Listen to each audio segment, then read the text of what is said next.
الله نحمده ونستعينه ونستغفره ونؤمن به ونتوكل عليه ونعوذ بالله من شرور أنفسنا ومن سيئات أعمالنا من يهده الله فلا مضل له ومن يضلله فلا هادي له ونشهد أن لا إله إلا الله وحده لا شريك له ونشهد أن سيدنا ونبينا وسندنا ومولانا محمدا عبده ورسوله صلى الله تعالى عليه وعلى آله وأصحابه وبارك وسلم تسليما كثيرا كثيرا أما بعد فأعوذ بالله من الشيطان الرجيم بسم الله الرحمن الرحيم قال فبما أغويتني لأقعدن لهم صراطك المستقيم ثم لآتينهم من بين أيديهم ومن خلفهم وعن أيمانهم وعن شمائلهم ولا تجد أكثرهم شاكرين قال اخرج منها مذءوما مدحورا لمن تبعك منهم لأملأن جهنم منكم أجمعين صدق الله العظيم. معزز سامعین کرام،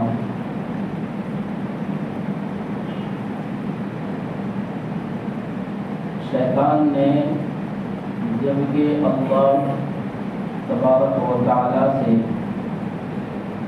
دعا کی اور مہلت مانگی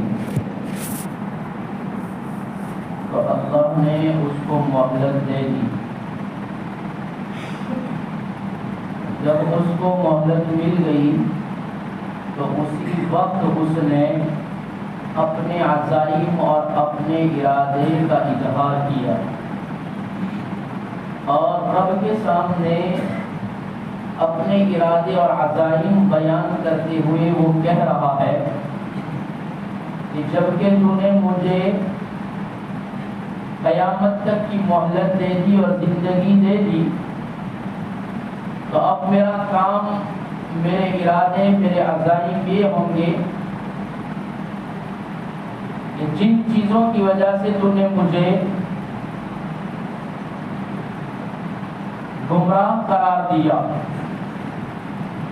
اور تعظیمی سجدہ نہ کرنے کی وجہ سے راندہ درگاہ کر دیا گیا، تو اب میں دنیا میں جا کر ضرور بھی ضرور، تاکید کے ساتھ وہ کہہ رہا کہ ضرور بھی ضرور میں تیرے صراط مستقیم پر بیٹھ کر بنی نوع انسان کو گمراہ کروں گا اور صراط مستقیم سے ان کو ہٹاؤں گا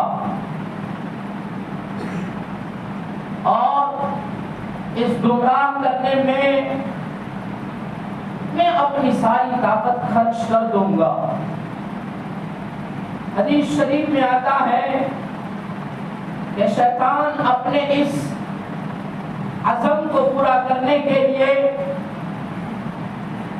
صراط مستقیم پر اس طرح بیٹھتا ہے کہ اگر مجاہد جہاد کے لیے جا رہا ہے تو بیچ راستے میں آ کر مجاہد کو ورگلاتا ہے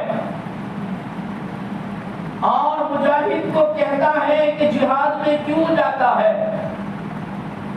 اللہ کے راستے میں کیوں جاتا ہے، دعوت و تبلیغ کی محنت میں کیوں جاتا ہے، اگر جہاد میں جائے گا دشمنان اسلام سے تمہاری جنگ ہوگی، تو اگر مارے گئے تو بیوی بیوہ ہو جائے گی، بچے یتیم ہو جائیں گے، اور یہ سارا کیا کرایا سب پانی میں مل جائے گا، اس لیے جہاد میں نہ جا۔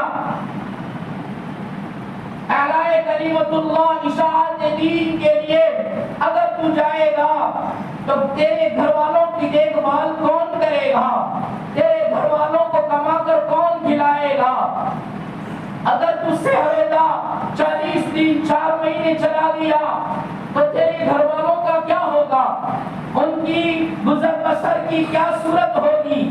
یہ نیت نئے پروگرام وہ انسان کے دل میں، مجاہد کے دل میں، مبلغ کے دل میں، داعی کے دل میں ڈالتا ہے اور اس کو اس سے روکنے کی پوری فکر کرتا ہے۔ حدیث شریف میں دوسرا جملہ ارشاد فرمایا گیا کہ جب کوئی آدمی زکوٰۃ ادا کرتا ہے تو زکوٰۃ ادا کرتے وقت جب وہ اپنی زکوٰۃ نکالتا ہے تو شیطان اس کو کنگال ہو جانے کا خطرہ یاد دلاتا ہے۔ الشیطان یعدکم الفقر، شیطان فقر اور محتاجگی کا در سامنے پیش کرتا ہے اور کہتا ہے اگر زکوٰۃ نکالے گا، اتنی محنت سے کمایا ہوا مال اگر تو اس کی زکوٰۃ نکال کر تو پیسے نکال دے گا اور تو دوسروں کو، غریبوں کو دے دے گا تو ہو سکتا ہے تو کنگال ہو جائے، تیری آنے والی اولاد کنگال ہو جائے، اس لیے زکوٰۃ سے وہ روکنے کی فکر کرتا ہے۔ حدیث میں تیسرا جملہ ارشاد فرمایا کہ جب آدمی نماز پڑھنے کے لیے نکلتا ہے تو شیطان بیچ میں آتا ہے اور اس کو سمجھاتا ہے، اس کو ورگلاتا ہے اور اس کے اندر وساوس ڈالتا ہے اور کہتا ہے نماز پڑھنے کیوں جاتا ہے، نماز پڑھنے جائے گا بکری کا نقصان ہو جائے گا، دکان پر نقصان ہو جائے گا، کھیت میں نقصان ہو جائے گا، جتنی دیر نماز پڑھنے جائے گا اتنی دیر تیری کھیتی میں نقصان ہو جائے گا، تیرے کام دھندے میں نقصان ہو جائے گا،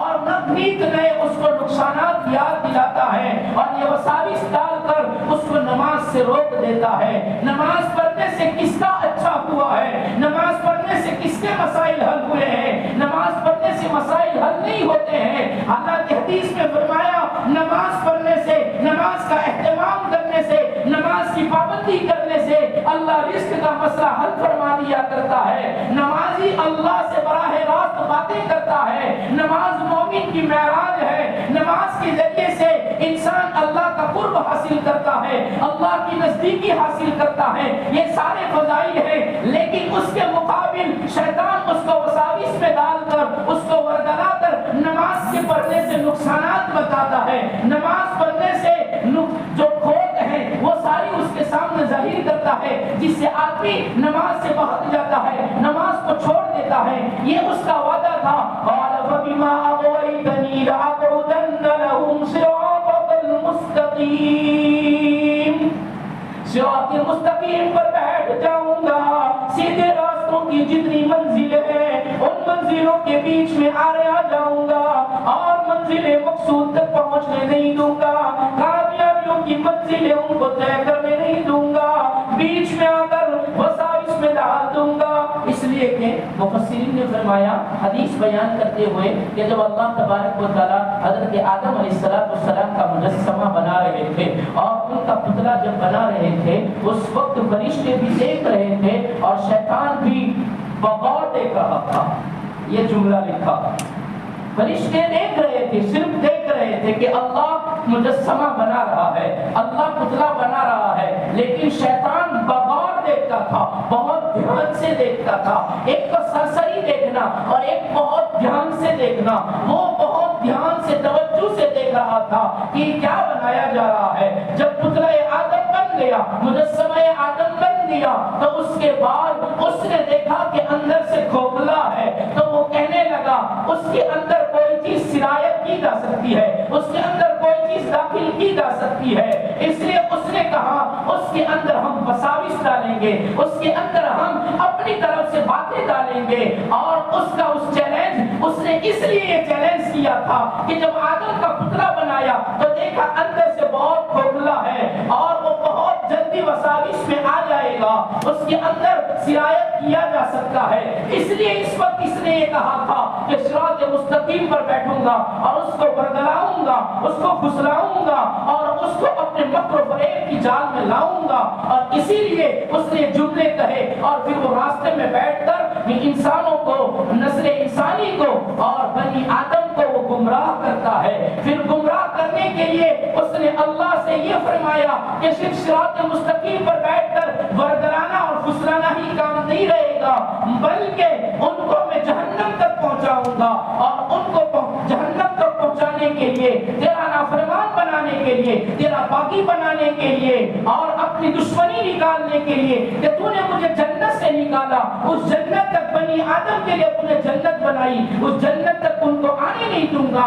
اور ان کے لیے میں بیچ میں ایسے بیٹھوں گا کہ کبھی تو اس کی داہنی جانب, کبھی تو اس کے آگے سے آؤں گا, کبھی پیچھے سے آؤں گا, کبھی دائیں سے آؤں گا, کبھی بائیں سے آؤں گا. 4 سمتوں کا اس نے ذکر فرمایا اور کہا ثم لآتينهم من بين أيديهم ومن خلفهم وعن أيمانهم وعن شمائلهم. ان کے پاس میں یعنی بنی نوع انسان کے پاس, اولاد آدم کے پاس ضرور بھی ضرور میں آؤں گا. یہ آج صرف وعدہ نہیں کرتا, اس وعدے کو پورا بھی کروں گا.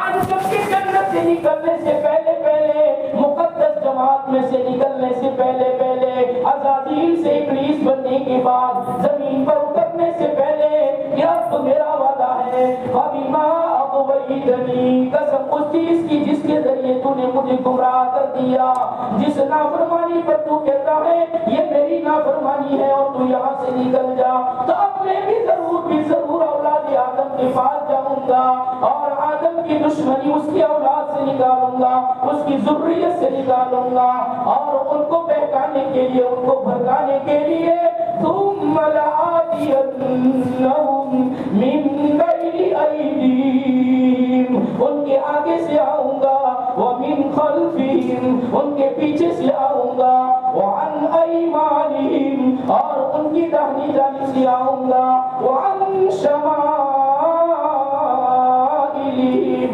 اور ان کی بائیں جانب سے آؤں گا. اب آگے پیچھے دائیں بائیں سے مراد کیا ہے؟ حضرت عبداللہ ابن عباس رئیس المفسرین فرماتے ہیں آگے سے مراد آخرت ہے, کہ ان کی آخرت بگاڑنے کے لیے آخرت آگے آنے والی ہے, آخری منزل قبر ہے اور انسان پیدائش سے لے کر موت تک وہ آگے کی طرف جاتا ہے, اور آگے کی طرف یعنی قبر کی طرف جاتا ہے, آخرت کی طرف جاتا ہے, اور آخرت اس کا اصل گھر ہے اور سب کو آخرت میں جانا ہے. اس لیے اس نے پہلا جملہ استعمال فرمایا میں آگے کی طرف سے آؤں گا, یعنی آخرت بگاڑنے کے لیے آؤں گا, اور آخرت بگاڑنے کا اس کا طریقہ یہ ہوگا. عبداللہ ابن عباس فرماتے ہیں آخرت کے بگاڑنے کا اس کا طریقہ یہ ہوگا کہ وہ اولاد آدم کے پاس آ کر کہے گا منمانی کرو, جو دل میں آئے وہ کرو, اس لیے کہ مرنے کے بعد آخرت کچھ بھی نہیں ہے. اور آج میرے جیسے کے الفاظ بھی یہ ہیں, پہلی صف کے مصلی کے الفاظ اور جملے بھی یہی ہے, جو کرنا ہے یہاں کر لو, اور جس کا حق مارنا ہے یہی مار لو, جو کسب کرنا ہے وہ یہی کر لو. اس لیے کہ مرنے کے بعد کس نے دیکھا ہے؟ شیطان یہ آخرت کے بارے میں اس کو برگلاتا ہے اور پھسلاتا ہے, اور پھسلا کر یہ کہتا ہے قیامت کچھ نہیں ہے, میدان محشر کچھ نہیں ہے, جنت اور جہنم یہ ساری بنی بنائی باتیں ہیں اور یہ کہانیاں ہیں, ورنہ جنت جہنم ایسا کچھ بھی نہیں ہے. آگے کی بات کو چھوڑو, آگے کی فکر چھوڑو, ابھی جہاں رہتے ہو اس کی فکر کرو، اس کو آباد کرنے کی فکر کرو، اور اس کے لیے جو کر سکتے ہو کرو۔ امام غزالی رحمۃ اللہ علیہ اس کے درج میں فرماتے ہیں کہ وہ آخرت کے بارے میں جو بہتاتا ہے اس کے متعلق امام غزالی رحمۃ اللہ علیہ نے لکھا کہ ایک نوجوان تھا جس کو شیطان نے چکر پڑھایا اور شیطان نے ورگلایا اور کہا مرنے کے بعد کچھ نہیں ہے، آخرت کچھ نہیں ہے، جنت جہنم کچھ نہیں ہے، دنیا میں رہتے ہو دنیا کے تقاضے پورے کرو، دنیا کی خواہش پوری کرو، دنیا کی من چاہت کی زندگی پوری کرو۔ وہ آدمی اسی چکر میں لگا اور روزانہ گناہ کے انبار لگا تھا۔ کسی سمجھانے والے نے سمجھایا، کسی بتانے والے نے بتایا، زندگی ایک دن پوری ہو جائے گی، جوانی ایک دن بڑھاپے میں بدل جائے گی، اور بڑھاپا ایک دن موت کے در جائے گا، اور ایک دن قبر کے گھر میں جانا ہے۔ اس کو احساس دلایا تجھے شیطان مکر و فریب میں ڈالتا ہے، شیطان نے اللہ سے وعدہ کیا ہے اور وہ وعدہ کر کے آیا ہے انسانوں کو بھڑکانے کا، انسانوں کو تباہ کرنے کا، تو اس کے چکر میں نہ آ۔ وہ نہیں مانتا، وہ کہتا ہے ہمیں موت اور ما بعد الموت سمجھ میں نہیں آتا ہے۔ کس نے دیکھا؟ کون دیکھنے گیا ہے؟ کس نے دیکھا قبر میں کیا ہوتا ہے؟ کس نے دیکھا آخرت میں کیا ہوگا؟ کون جانتا ہے جنت کیسی ہے؟ کون جانتا ہے جہنم کیسی ہے؟ نہیں مانتا۔ مرنے کے بعد جو ہونا ہوگا وہ ہو جائے گا، جیسا کہ آج میرا جملہ ہے، مرنے کے بعد دیکھی جائے گی۔ ابھی دنیا کی کرو اور اس کے لیے کچھ بھی کرنا پڑے تب لو، حرام کمائی بھی کما لو، مشتبہ بھی کما لو، دیکھا جائے گا۔ اسی چکر میں وہ زندگی گزار رہا ہے۔ ایک دن اس نے سوچا کہ ایسی زندگی گزارنا اس کے بجائے ایک دن میں کاپی لے کر بیٹھوں، نوٹ بک لے کر بیٹھوں اور نوٹ بک میں درج کروں میں کیا کرتا ہوں۔ میری 24 گھنٹے کی زندگی میں 12 گھنٹے دین کے ہیں، وہ 12 گھنٹے میں لکھوں کہ میری کیا کارگزاری ہے۔ امام غزالی رحمۃ اللہ علیہ لکھتے ہیں وہ نوجوان اٹھا اور صبح کے سویرے میں اس نے نوٹ بک پر قلم لیا، قلم اور کاپی لی، اور کاپی اور ڈائری لے کر اس نے لکھنا شروع کیا۔ کتنے کام شیطان والے ہوتے ہیں، کتنے کام اللہ والے ہوتے ہیں۔ جب صبح کے سویرے میں اٹھتے ہی پہلا کام شیطان کا ہو گیا، شیطانی کام ہوا، آخرت سے بغاوت والا کام ہوا۔ لکھتے لکھاتے پورا دن گزر گیا، آسمانوں میں سورج غروب ہو گیا، مغرب ہو گئی اور رات کے اندھیروں نے ڈیرے ڈالے۔ اس نے کاپی کو پورا کھول کر دیکھا، پوری کاپی ایک دن میں بھر گئی، پوری نوٹ بک ایک دن میں بھر گیا، ایک پیج بھی، ایک صفحہ بھی، ایک پنہ بھی خالی نہیں کہ جس میں جگہ خالی ہو اور کوئی نیکی ہو۔ پورے دن کی کارگزاری میں گناہ ہی گناہ، بغاوت ہی بغاوت، آخرت سے بے رخی ہی بے رخی ہے۔ بس رات کا سناٹا ہوا، اس نے اپنے کمرے میں جا کر نوٹ بک کو کھولا، اپنی کاپی کو کھولا اور کاپی کھول کر کہہ رہا ہے اے اللہ، سمجھانے والے سمجھاتے ہیں سمجھ میں نہیں آتا، اے اللہ شیطان بھی سمجھا رہا ہے، تو بھی سمجھا رہا ہے، میں نے شیطان کی مانی اور شیطان کی مان کر زندگی گزر رہی ہے۔ یا اللہ ایک دن کی کارگزاری کا یہ عالم ہے، ایک دن کی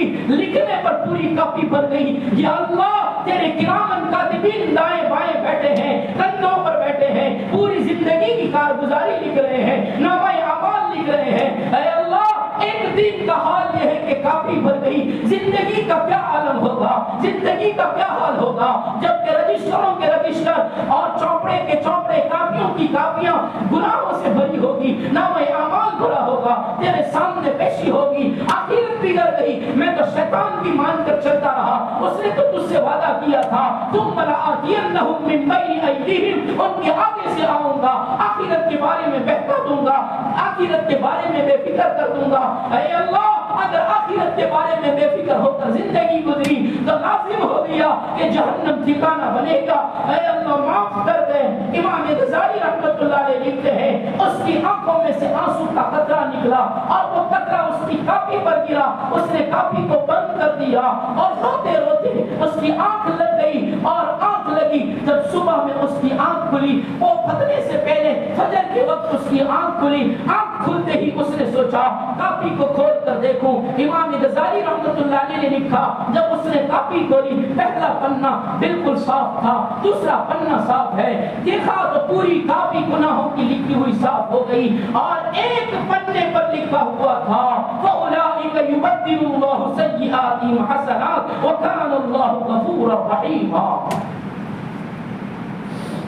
اگر شیطانی کام چھوڑو گے اخروی زندگی بگڑنے کے اوپر تمہیں ندامت ہو جائے گی، احساس ہو جائے گا، اور ندامت کے ساتھ ہماری طرف رجوع کرو گے تو شیطان کا کیا کرایا سب بیکار ہو جائے گا، اور ہم راضی ہو جائیں گے، اور راضی ہو کر تمہاری سیئات کو حسنات میں مبدل کر دیں گے، حسنات میں بدل دیں گے، اس لیے کہ تمہارا رب معاف کرنے والا، رحم کرنے والا ہے۔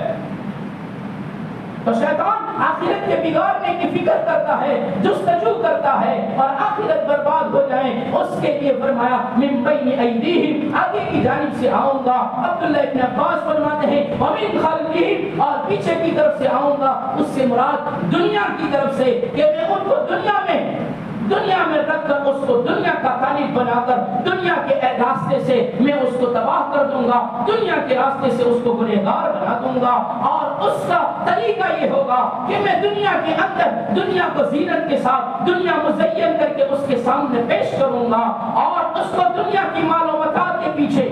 صحیح معالم العرفان نے جملے لکھے عبداللہ ابن عباس رضی اللہ عنہما کے حوالے سے کہ دنیا اس کے سامنے مزین کر کے دکھاؤں گا، دنیا کی رنگینیاں دکھاؤں گا، اور دنیا کے اندر ایسا پھانس دوں گا کہ وہ اپنے مکان کی فکر میں، اپنی اولاد کی فکر میں، اپنے گاڑی بنگلے کی فکر میں، اور اپنی دنیا مزین کرنے کی فکر میں آخرت سے اللہ سے بے خبر ہو جائے گا، اللہ سے غافل ہو جائے گا۔ بعضوں کو میں تقریبات میں ایسا پھنسا دوں گا کہ تقریبات کے اندر شادی کے فرنیچر میں، شادی کی تیاریوں میں، شادی کے کپڑوں میں، شادی میں بیٹی کو رخصت کرنے کے اس کی تیاریاں کرنے میں ایسا پھانس دوں گا کہ اللہ کے حکم چھوٹ جائیں گے، اللہ کے حکم ٹوٹ جائیں گے، اور اللہ کے احکام کے خلاف کام کر کے وہ دنیا ہی کو مقصد بنا کر اس کے پیچھے لگیں گے۔ اور بعضوں کو میں ایسی بدعات میں لگا دوں گا، ایسے نیت میں، رسومات میں اور رواج میں لگا دوں گا کہ مرنے والا تقدیر سے مر گیا، مرنے کے بعد اس کے 40ویں میں، اس کی برسی میں، اس کی ششائی میں، اور اس کی 4 جمعرات والوں میں ایسا لگا دوں گا، اور عرس میں لگا دوں گا، میلوں میں لگا دوں گا، خرافات والی مجالس میں لگا دوں گا، جس کو وہ ثواب سمجھ کر کریں گے، حالانکہ وہ ثواب نہیں ہوگا بلکہ گناہ ہوگا۔ مرنے والا مر گیا،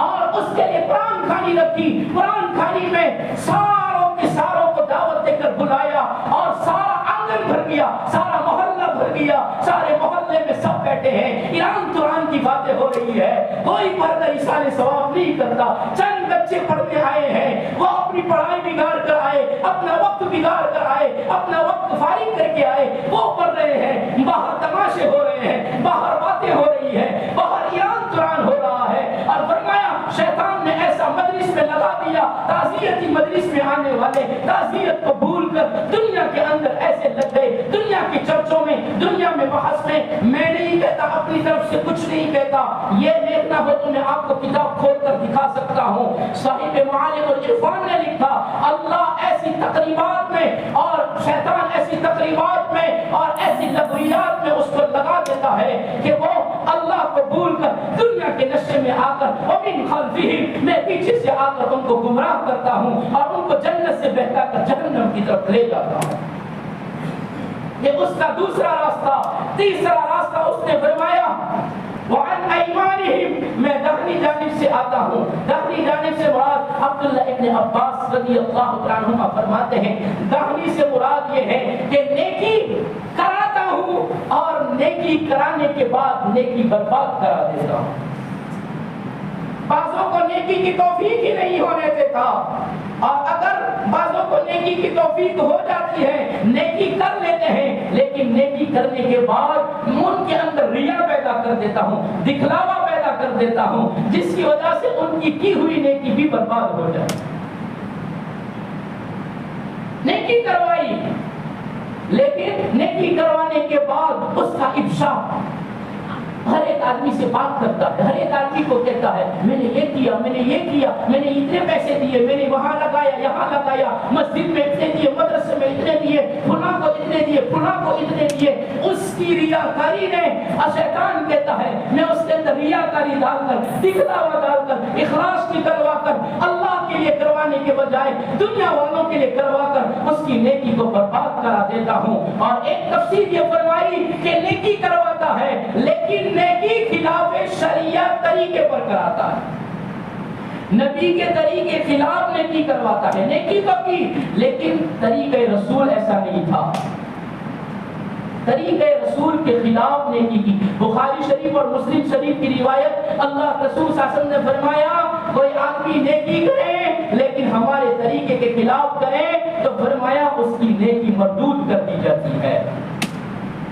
شیطان اس میں وسوسہ ڈالتا ہے اور اس میں اپنا مکر چلاتا ہے، نیکی کر لے، اس کو نیکی کہتے ہیں، نیکی کرتا ہے لیکن اللہ کے رسول صلی اللہ علیہ وسلم کے خلاف طریقے کے خلاف کر رہا ہے، تو فرمایا نیکی کی لیکن یہ نیکی برباد گناہ لازم ہوا۔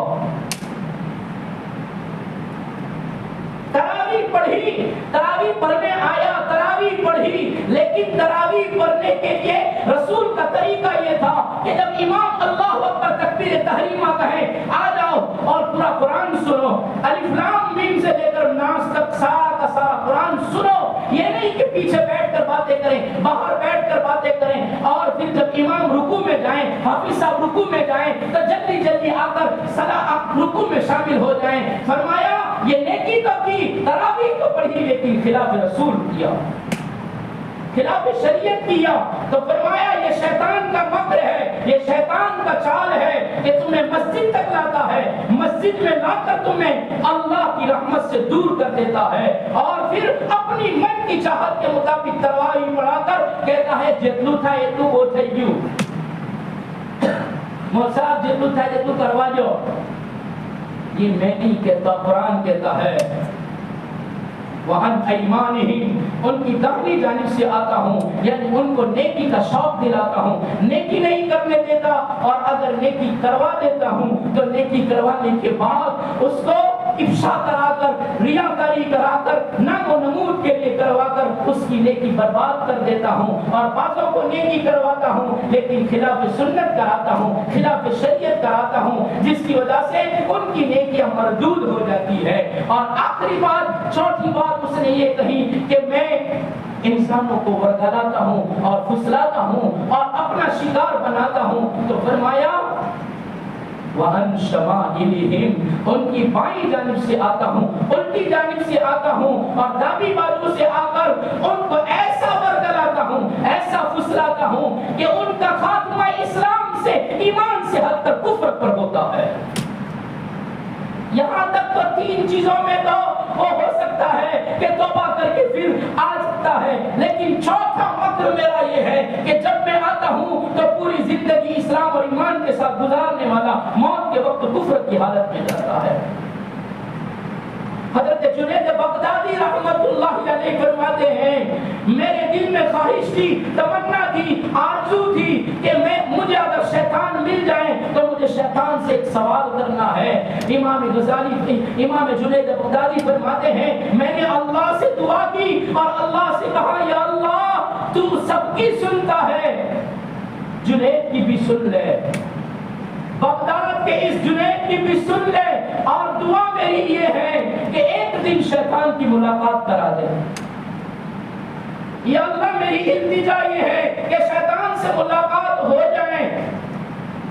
اللہ نے دعا قبول کر دی۔ حضرت جنید بغدادی نماز پڑھ کے گھر جا رہے تھے تو بیچ میں ایک بوڑھا آدمی ملا جس پر داڑھی بھی تھی، سفید تھی، اور اس نے جھک کر سلام کیا۔ جھک کر سلام کرنا بھی ممنوع ہے، ہاں یہ بھی خلاف شریعت ہے، لوگ بہت جھک کر سلام کرتے ہیں۔ تعظیم کرو لیکن تعظیم میں جھکنا نہیں ہے۔ اس نے امام جنید بغدادی کو جھک کر سلام کیا۔ جنید بغدادی سمجھ گئے، پوچھا کون ہو؟ تو اس نے کہا جس کی آپ کو تمنا تھی وہی ہے ہم، جس کی آرزویں لے کر گھومتے تھے، جس کے لیے دعائیں مانگتے تھے، ہم وہی ہے۔ حضرت بغدادی نے کہا تو شیطان ہے؟ کہا ہاں ہم شیطان ہیں، جس کی ملاقات کے آپ منتظر تھے، جس کی آرزویں لگائے تھے۔ شیطان نے پوچھا کیوں ملنا چاہتے تھے؟ بولو کیا ہے، کیوں ملاقات کرنا چاہتے تھے؟ جنید بغدادی بغدادی نے کہا ہمیں تجھ سے ایک سوال کرنا ہے، ایک سوال کے لیے تجھ سے ملاقات کرنے کی امیدیں لگائے ہوئے تھے۔ شیطان نے کہا تیرا سوال کیا ہے؟ سوال پوچھ، کون سا سوال تو پوچھنا چاہتا تھا؟ جنید بغدادی رحمت اللہ علیہ فرماتے ہیں سوال زندگی میں یہ کھچ رہا تھا اور یہ دماغ میں یہ سوال گھوم رہا تھا کہ شیطان ملے تو اس سے پوچھوں تجھے آدم کو سجدہ کرنے سے کس چیز نے روکا؟ تو اتنا بڑا عابد بن کر، اتنا بڑا عارف بن کر کہ جب کہ تو نے اللہ کو پہچانا تھا، اللہ کی صفات کو جانا تھا، اللہ کا علم رکھتا تھا، اتنا بڑا عالم تھا، اتنا بڑا عابد تھا، اتنا بڑا تو عارف تھا، ان صفاتوں کے ہوتے ہوئے تجھے کس چیز نے اللہ کے آدم کے سامنے سجدہ کرنے سے رکاوٹ بنا؟ کون سا جلال تجھے آ گیا تھا؟ کون سی چیز نے تجھے رکاوٹ ڈالی اور تو نے یہ کام کر دیا؟ جنید بغدادی جوش میں آ گئے اور اس کو یہ سوال پوچھ لیا۔ شیطان نے کہا ذرا ٹھنڈی سانس لو اور پھر سنو ہمارے جواب کو۔ اس نے جو جواب دیا بڑے سننے کے قابل ہے۔ شیطان جنید بغدادی سے کہہ رہا ہے یہی سوال ہے کہ ہم نے آدم کو سجدہ کیوں نہ کیا اور ہم جنت سے کیوں نکل گئے، جنت کی نعمتوں کو چھوڑ کر بیابانوں میں، ویرانوں میں، جزیروں میں، سمندروں میں یہ مارا فرقہ ہے، ذلیل اور فضیح ہو کر فرقہ ہے۔ اس ایسا سوال ہے تو کہا ہاں، تو جواب دیتے ہوئے کہہ رہا ہے اتنا بڑا تو موحد ہو کر، اور جنید تو اتنا بڑا موحد، اتنا بڑا اللہ والا، اتنا بڑا توحید پسند، اور تو مشرکوں جیسا سوال کرتا ہے، تیرا سوال مشرکانہ ہے۔ شیطان کہہ رہا ہے کیا اس کے مکروں پر ہے، مشرکوں جیسا سوال کرتا ہے۔ جنید بغدادی نے کہا اس میں مشرکوں کی کیا بات ہے، مشرکانہ سوال کیسے ہے؟ ہم توحید پرست ہیں، ہم اللہ والے ہیں، اللہ کو معبود مانتے ہیں، اسی کے سامنے جبین جھکاتے ہیں، اس میں کیا ہوا؟ تو شیطان کہنے لگا آدم کون تھا؟ آدم انسان تھا، وہ اللہ تھا؟ کہا نہیں، تو پھر غیر اللہ کے سوا کسی کے سامنے سجدہ کرنے کی اجازت نہیں ہے، تو آدم تو غیر اللہ ہوا۔ یہ تو نے مشرکوں جیسا سوال کر دیا، زمین اللہ کے سوا نہیں جھک سکتی اور آدم غیر اللہ ہے، اور غیر اللہ کے سامنے کیسے سر جھکاؤں؟ جنید بغدادی کہتے ہیں میں بھی مبہوت ہو گیا اور میں بھی ایک دم اچنبے میں پڑ گیا کہ یہ کیا جواب دے رہا ہے، اور یہ جواب اس کا صحیح بھی ہے۔ جنید بغدادی جیسا بھی ایک دم سوچ میں پڑ گیا، تو میرے جیسے کو برگلانا اور میرے جیسے کو پھسلا دینا بہت آسان ہے اس کے لیے۔ جنید بغدادی کہتے ہیں میں بھی تعجب میں پڑا تھا کہ اس کی بات تو صحیح ہے، تھوڑی دیر گزری مجھے احساس ہوا کہ میرا ایمان سلب ہو رہا ہے، میرا ایمان نکل رہا ہے، اور میں مسلمان سے کفر کی طرف جا رہا ہوں، اسلام سے کفر کی طرف جا رہا ہوں۔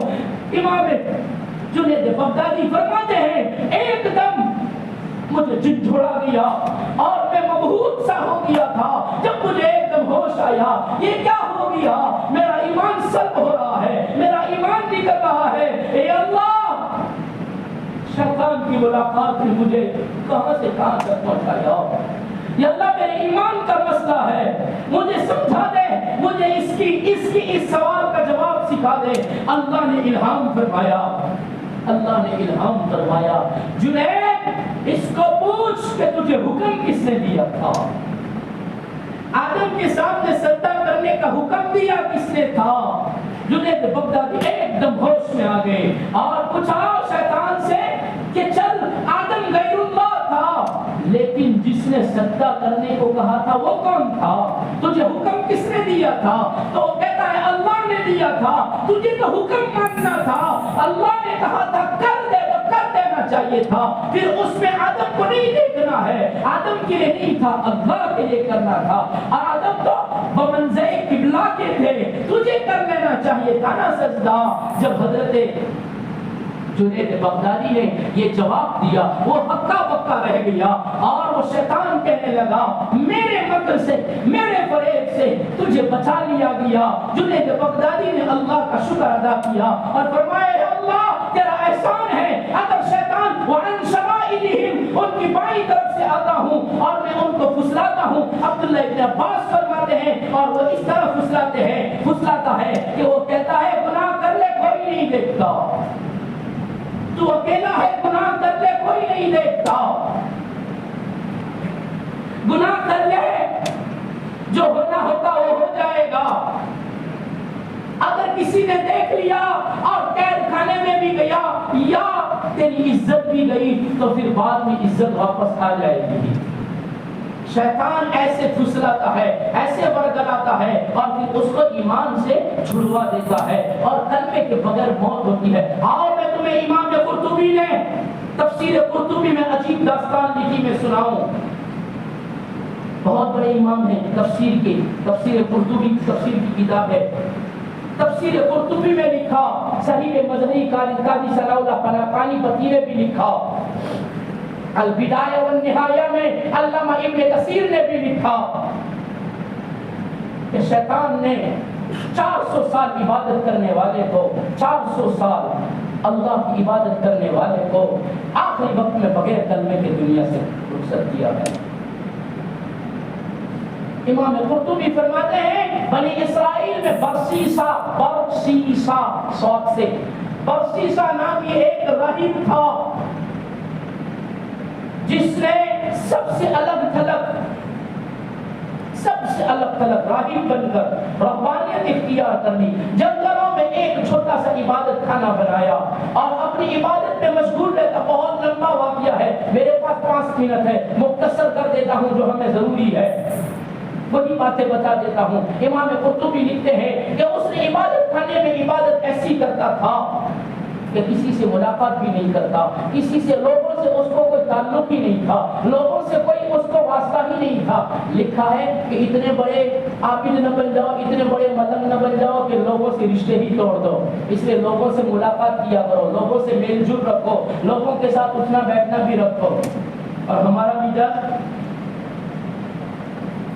اللہ والا ہو، عالم ہو تو اس کو چاہیے کہ وہ گھر اور مسجد کے سوا کچھ نہ کرے، اس کو لوگوں سے ملنا نہیں ہے، لوگوں کے ساتھ بیٹھنا اٹھنا بھی نہیں ہے۔ اللہ کے فرمایا گھر مسجد کرنا یہ صرف تقویٰ نہیں ہے، یہ صرف صوفی پنا نہیں ہے اور یہ اللہ والا ہونے کی نشانی نہیں ہے۔ لوگوں کے ساتھ مل جل کر رہنا اور ان کے ساتھ تعلق قائم رکھ کر اللہ کی عبادت کرنا یہ کمال ہے اور یہ اللہ والے ہونے کی نشانی ہے۔ برسیسا سب سے الگ تھلگ، کسی سے ملاقات بھی نہیں کرتا اور کسی سے ملتا بھی نہیں، کوئی ملنے جاتا تو ملاقات بھی نہیں کرتا، عبادت کے سوا کچھ نہیں کرتا، یہاں تک کہ گھر سے باہر ہی نہیں نکلتا، اسی میں عبادت کرتا۔ عبادت کرتے کرتے تھک جاتا تو اپنے کمرے کی، اپنی عبادت خانے کی ایک کھڑکی بنائی تھی، اس میں سے صرف جھانک کر دیکھ لیتا تھا اور اس کے ارد گرد کسی کا گھر نہیں تھا، صرف کھیتی باڑی اور ہریالی ہی تھی، اس کے سوا کچھ نہیں تھا۔ اپنی کھڑکی سے باہر جھانک کر ذرا تسلی لے لیتا، تھکان اتار لیتا، پھر عبادت میں مشغول ہو جاتا۔ شیطان جو جس طریقے کا ہوتا ہے اس کو برگلانے کے لیے اسی طریقے کی وہ روپ اختیار کرتا ہے شیطان۔ تو شیطان اس کے عبادت خانے کے باہر دور، تھوڑی دور جگہ پر اس نے مصلی بچھایا اور انسانی شکل میں آ کر وہ اس نے سوچا کہ یہ دن میں 2-3 مرتبہ اپنی کھڑکی سے جھانکتا ہے اور جھانک کر باہر دیکھتا ہے۔ اس نے کھڑکی کے سامنے تھوڑی دوری کے اوپر اس نے مصلی بچھایا اور نماز پڑھنے کی شکل بنائی اور قیام کی حالت میں وہ کھڑا ہو گیا۔ حالانکہ وہ نماز نہیں پڑھتا تھا، اس کو برگلانا تھا، وہ نماز کی حالت میں کھڑا ہو گیا۔ برسیسا جب اپنی عبادت سے تھکا، کھڑکی سے جھانک کر دیکھا، عبادت کرنے والے کے قیام میں دیکھا تو وہ سوچنے لگا یہ کون ہے جو قیام کی حالت میں ہے، نماز پڑھ رہا ہے۔ تھوڑی دیر اس کو دیکھا، پھر عبادت میں لگ گیا، پھر عبادت کرتے کرتے تھک گیا تو پھر وہ اپنی کھڑکی سے جھانک کر دیکھ رہا ہے تو دیکھا کہ ابھی تو رکوع میں گیا ہے، کتنا لمبا قیام کیا، اتنی عبادت میں نے کی اور پھر میں نے تو ابھی تو وہ رکوع میں ہے۔ پھر تھوڑی دیر دیکھتا رکوع سے اٹھتا ہی نہیں ہے، یہ تو بہت بڑا کوئی عابد ہے، اتنی لمبی نماز پڑھتا ہے۔ پھر عبادت میں لگ گیا، پھر تھکنے کے بعد جب جھانکا تو دیکھا کہ ابھی تو رکوع ابھی پورا ہوا۔ اس نے سوچا بہت بڑا اللہ والا ہے۔ شیطان نے سمجھ لیا کہ اب اس کے دل میں ہماری محبت آئی ہے، اس لیے اس نے مصلی دوسرے دن اس کی کھڑکی کے بالکل قریب کر دیا۔ اب بالکل کھڑکی کے قریب وہ نماز پڑھ رہا تھا تو اس نے جب جھانکا تو پوچھا آپ کون ہو؟ تو تو اس نے جواب دیا ہمیں ذکر نہ کرو، ہماری عبادت کے اندر خلل نہ کرو، ہمیں عبادت کرنے دو، ہم دنیا والوں سے باتیں نہیں کیا کرتے۔ تو برسیسا سمجھا کہ تو بہت بڑا عبادت گزار ہے، مجھ سے بھی بڑا عبادت کرنے والا ہے۔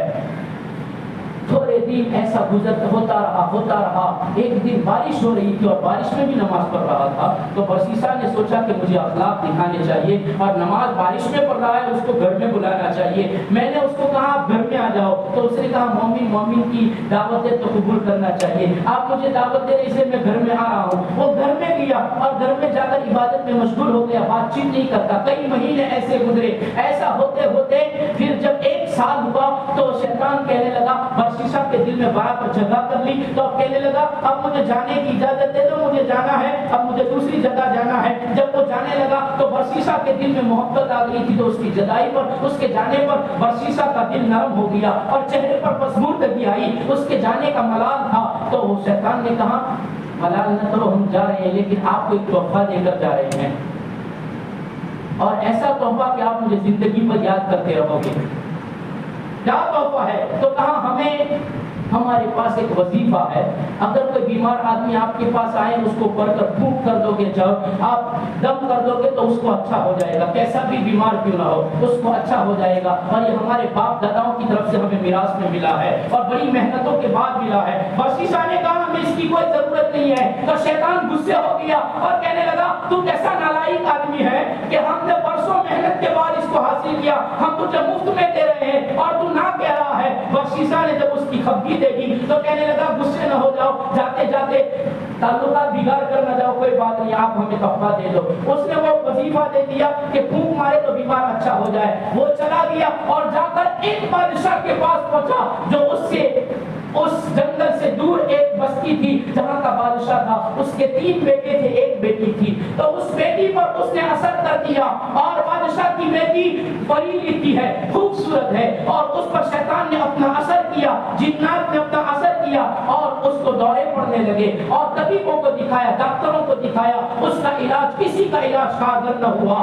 اب شیطان بادشاہ کے دل میں وسوسے ڈالتا ہے، انسانی شکل میں نہیں آتا، وسوسے ڈالتا ہے۔ آپ نے اتنے ڈاکٹر اور طبیبوں کی دوا کرائی، کسی جھاڑ پھونک والے کے پاس لے جاؤ، کسی عامل کے پاس لے جاؤ، ہو سکتا ہے پڑھ کر دم کریں اور اس کو اچھا ہو جائیں۔ لوگوں سے بادشاہ نے کہا ہمارا دل کہتا ہے کہ اتنے سارے علاج و معالجے سے بھی اچھا نہیں ہوتا ہے، اس لیے کوئی جھاڑ پھونک کرنے والے کو، کوئی عبادت گزار کو، کوئی اچھے آدمی کو تلاش کرو۔ کارکنان نکلے اور کارکنان نے نکل کر تلاش کیا تو یہ برسیسا ملا، بہت اللہ والا ہے، بہت اللہ والا، کسی سے ملاقات نہیں کرتا، بادشاہ سلامت، وہ تو کسی کے گھر نہیں جاتا ہے۔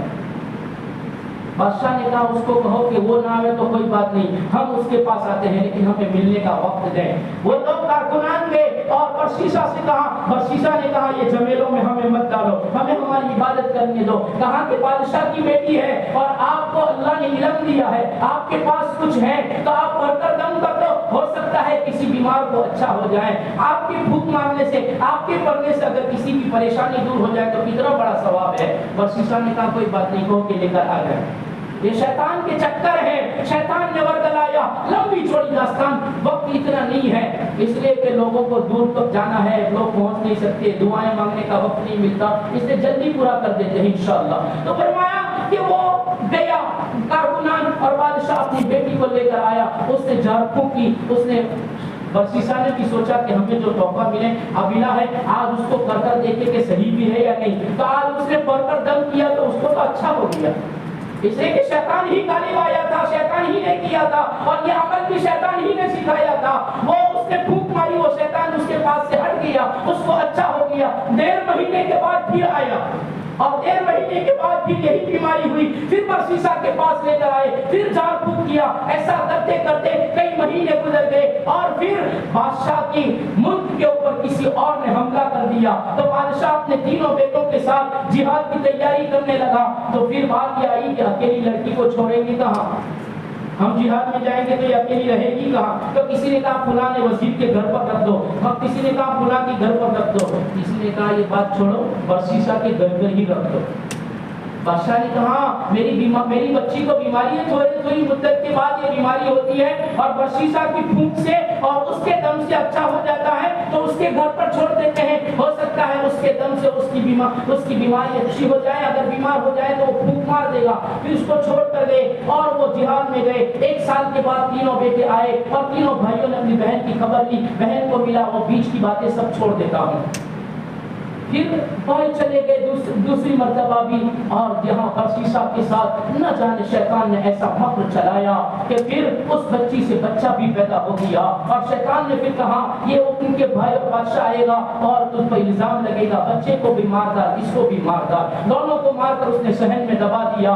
جب 2 سال کے بعد جب واپس آئے تو بادشاہ اپنے بیٹوں کے ساتھ برشیسہ کے یہاں آیا کہ ہماری بچی کو لے کر آئے۔ جب آئے تو دیکھا کہ بہن تو نہیں ہے۔ بھائیوں نے پوچھا کیا ہوا تو برشیسہ نے کہا تمہاری بہن بہت اچھی تھی لیکن بیمار ہوئی اور اسی بیماری میں مر گئی، ہم نے اس کو یہاں دفنا کیا ہے۔ یہ لوگ تو سنی انسنی کر کے رو کر کے چلے گئے۔ رات کو سوئے تو تینوں بھائیوں کے سپنے میں شیطان آیا اور شیطان نے ایک ہی بات بتائی، تمہاری بہن مری نہیں ہے، تمہاری بہن کو مارا گیا ہے، اور مارنے والا وہی برشیسہ ہے، وہی عبادت کرنے والا ہے۔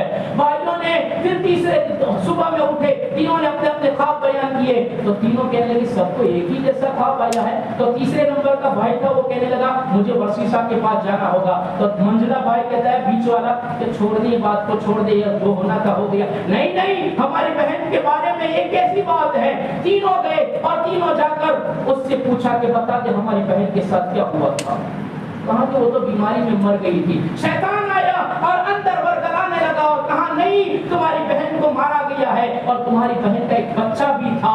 جب کھودی قبر تو دونوں نکلے، اب پروف ہو گیا، ثبوت ہو گیا۔ قاضی کے پاس لایا گیا، بادشاہ کے بیٹے تو ان کو قاضی کے پاس برشیسہ کو لایا گیا۔ برشیسہ سے پوچھا بتا، تو اس نے اپنی ساری سرگزشت سچی بتا دی۔ قاضی نے فیصلہ کر دیا اس کو پھانسی پر چڑھا دو۔ جب پھانسی کے اوپر چڑھایا گیا 2-3 لمحے باقی تھے، شیطان پھر بوڑھے کی شکل میں آیا برشیسہ کے پاس اور آ کر کہنے لگا پہچانا؟ کہا ہاں پہچانا، آپ وہی اللہ والے ہو جو عبادت کرتے تھے، میں تو بہت بڑی مصیبت میں پھنس گیا ہوں اور پھانسی کا حکم ہو گیا ہے۔ برشیسہ کو شیطان کہنے لگا میں عبادت گزار نہیں ہوں، میں شیطان ہوں اور میں اللہ سے وعدہ کر کے آیا تھا وَعَنْ شَمَائِلِهِمْ، ان کی بائیں جانب سے آ کر ان کو گمراہ کروں گا۔ میں نے تیرے 400 سال کی عبادت کے بعد تجھے ایسا گمراہ کیا کہ وہ بیماری بھی میں نے ڈالی تھی، اس عورت پر میں نے ہی میرا جادو کیا تھا اور علاج بھی میں نے ہی تجھے بتایا تھا اور تجھے ہاتھوں سے مروایا بھی میں نے ہی مروایا ہے اور ان سب کو میں نے ہی بتایا ہے۔ تو کہنے لگا تو نے یہ سارا کیا کر دیا، اب تجھے بچنا ہے تو میرے پاس ایک راستہ ہے۔ کہاں بتا دے آخر میں بچ جاؤں پھانسی سے؟ تو کہاں اتنا کہہ دے کہ اللہ نہیں ہے، اللہ کا انکار کر دے تو بچ جائے گا، میں بچا لوں گا۔ تو اس نے سوچا کہ چلو ابھی کہہ دیتا ہوں بعد میں توبہ کر لوں گا، جیسا کہ میرا حال ہے، ابھی گناہ کر لو بعد میں توبہ کر لیں گے، ابھی بھائی بہنوں کا کھا جاؤ پھر بھائی بہنوں کا کھانے کے بعد توبہ کر لیں گے، ہو دیکھی جائے گی وہاں۔ اس نے کہا اللہ نہیں ہے اور اللہ نہیں ہے کا جملہ ہوا اور وہاں سے وہ پھانسی کا پھندا لٹکا دیا گیا اور بغیر ایمان کے دنیا سے گیا۔ 400 سال کی عبادت بھی اس کو بچا نہ سکی۔ شیطان نے وعدہ کیا تھا وَأَنْ شَمَائِلِهِمْ، ان کی بائیں جانب سے آ کر ان کو میں کفر کی حالت میں ماروں گا۔ یہ وہ داستان ہے وَلَا تَجِدُ أَكْثَرَهُمْ شَاكِرِينَ، اور اکثر لوگ شکر ادا کرنے والے تو نہیں پائے گا۔ اے اللہ تو اپنے بندوں میں سے اکثر کو ناشکرا پائے گا۔ یہ اللہ سے وعدہ کر کے آیا اور وعدہ پورا کر رہا ہے۔ اور آدم اور حوا کے ساتھ اس نے جنت میں کیا کیا اس کا تذکرہ اللہ آگے کر رہا ہے۔ انشاءاللہ آئندہ کل سنیں گے کہ حوا اور آدم کے ساتھ شیطان نے جنت میں کیا کیا۔ عمران بھائی کپوریا والوں نام مسیح مرحوم محسن عبدالحافظی پولوڑا والا UK ماں اللہ کی رحمت میں پہنچی گیا ہے۔ اللہ تبارک و تعالی مرحوم محترم کی مغفرت فرمائے، جنت الفردوس میں اعلیٰ پیارا مقام نصیب فرمائے۔ پسماندگان سب کی توفیق ہے۔ بسم اللہ الرحمن الرحیم۔ سبحان اللہ و بحمدہ، سبحان اللہ العظیم، اللہم صل علی سیدنا محمد وعلی آل سیدنا محمد وبارك وسلم يا احد الصمد الذي لم يلد ولم يولد ولم يكن له كفوا احد. اے اللہ قصوروں کو معاف فرما دیجیے. اللہ گزری ہوئی زندگیوں پر معافی کا قدم کر دیجیے. نفس و شیطان کے مکر و فریب سے بچا دیجیے. یا اللہ نفس و شیطان نے بڑے فروں کو یا اللہ پھنسا دیا ہے. یا اللہ نبیوں تک کو گیا ہے. اے اللہ پارسا لوگوں کے پاس بھی گیا ہے. یا اللہ ہم جیسے نکموں کو پھسلا دینا, ہم جیسے کمزوروں کو ورگلا دینا اس کے لیے بہت آسان ہے.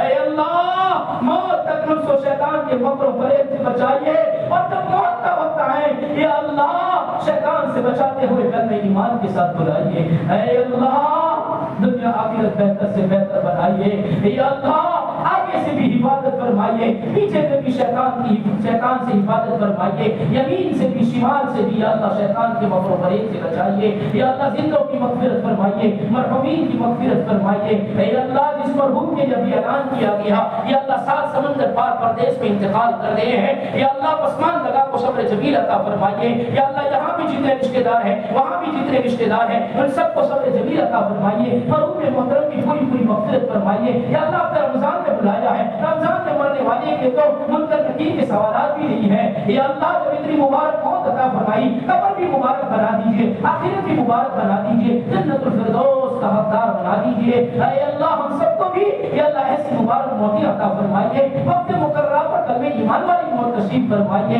دنیا وقت مرنے سے بچائیے. یا اللہ سوئے خاتمے سے حفاظت فرمائیے. یا اللہ بیماروں کو شفا عطا فرمائیے, مکمل عافیت عطا فرمائیے. پورے مجمع کو قبول فرما لیجیے, ان کی تمنائیں پوری فرما لیجیے. اے اللہ قید و بند میں جو لوگ محبوس ہیں یا اللہ ان کی رہائی کا بھی انتظام فرما دیجیے. یا اللہ قید و بند میں پڑے ہوں کو یا اللہ چھٹکارا عطا فرما دیجیے. یا اللہ ہم سب کو کلمہ ایمان پر جلائیے. یا اللہ ہماری دنیا آخرت بھری بنا دیجیے. مانگا وہ بھی عطا فرمائیے, مانگنے سے لگا اپنی شان عطا فرمائیے. یا اللہ رحمتوں کا عشرہ پورا ہونے کو ہے. یا اللہ آج 9واں ہو گیا, کل اس وقت پورا ہونے کو ہوگا. یا اللہ رحمتوں کا وافر حصہ نصیب فرما دیجیے. وصلی اللہ علی النبی الکریم برحمتک یا ارحم الراحمین.